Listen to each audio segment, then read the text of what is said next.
నన్ను ఎవరేం అనలేరు. కనబడేటట్టు మొత్తం బాడీ కనబడేటట్టు ఆమె అన్ని కనబడుతున్నాయి ఉన్నాయి, కనబడంది ఏముంది ఆమె. మరి అట్లా రెచ్చగొట్టచ్చా మహిళా కమిషన్ సపోర్ట్? మరి మహిళా కమిషన్ అట్లా స్విమ్మింగ్ పూల్ మీద డ్రెస్ లో పెట్టినా స్పందించట్లేదు. అందుకనే పురుష కమిషన్ కావాలంటున్నాం. ఖచ్చితంగా ఇది మాత్రం 100% జరగాల్సిందే, 100% జరగాల్సిందే. రేపులు జరుగుతున్నాయి, ముసలోళ్ళ మీద జరుగుతున్నాయి, పిల్లల మీద జరుగుతున్నాయి. అంటే ఇవి ఇప్పుకొని తిరుగుతే ఏ చేతగాని వాళ్ళ మీద చేస్తారు. మరి ఇప్పుకొని తిరుగుతున్నారు, అన్ని చూపిస్తున్నారు.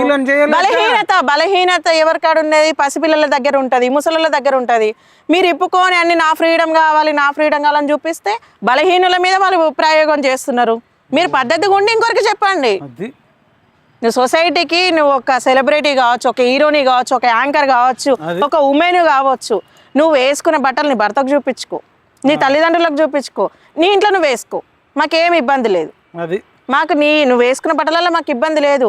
నీకు ఫ్రీడమ్ అడిగినావు, నీ ఫ్రీడమ్ నీకు వచ్చింది, దానికి నువ్వు 10 మందికి పనికొచ్చే పని చెయ్యాలి.